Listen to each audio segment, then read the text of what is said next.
nsị ka anyị mata ka Ghana si aga dịka eze ndị Igbo na Ghana kedu ka o si aga ebe ahụ ndị na-achị ọbụnagodi ugbu a kwa enwere economic meltdown.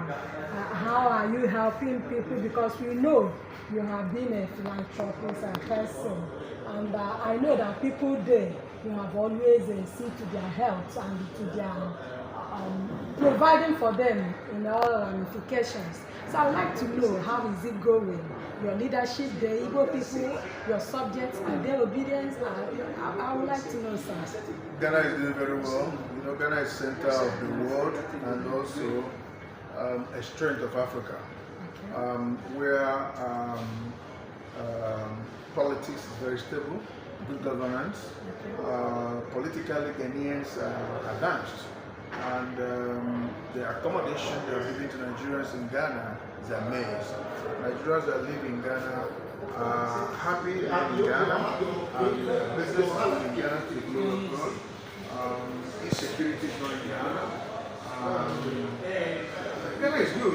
The Igbos that live in Ghana is very well. And every Nigerian that lives in Ghana was submissive to the authority of Ghana. But remember that every two of them must be Judas. Maybe one or two people might be causing one or two misunderstandings with our host nation, but sometimes the media report wrongly.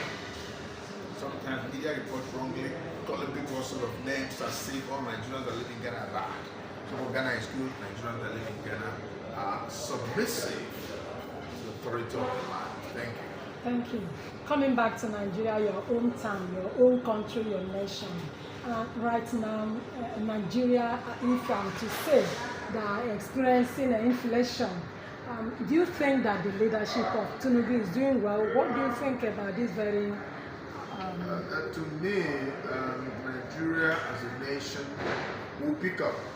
Remember that the current president inherited bad economy, inherited a situation that is problematic.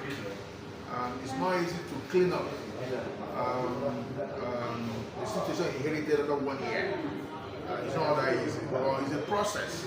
And I know he went there because President Ahmed Bola Tinubu has been he's a good leader.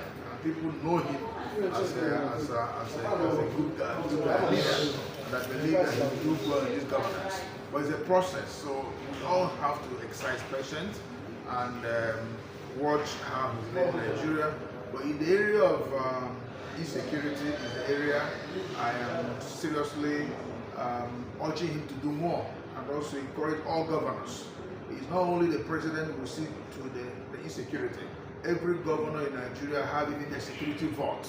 In their security vote, from there they can also support and solve security issues in their various communities, just like what Hope Uzodinma is doing in Imo State, working so hard to combat insecurity.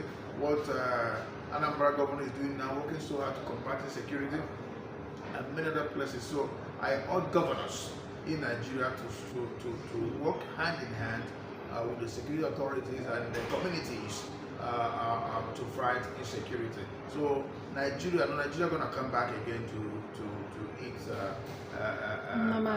normality, because it's a great nation. You cannot stop a moving train. Nigeria is a moving train. Thank you so much. You are here from There's a Meeting. I'd like you to tell us, especially on the area of what have been going on. Even I don't want to talk about that. Okay. Sorry, the president has spoken. Okay. The thing is that, most Igbo children these days are not, imbibing our culture. What do you think can be done to ensure that our culture does not die with the young generation? That is what we are doing in Diaspora. That is why the encouragement of the Diaspora kings, elders, obas, emirs must be encouraged by the people, because what we are doing is to promote, teach the culture of our people, so that our culture will remain what it is and not to lose its taste. So anywhere you are, all over the world, make sure you promote the culture. It's not only in the hands of the elders, the obas, and the emirs to promote the culture. If you look at our language, English language, they say your mother tongue.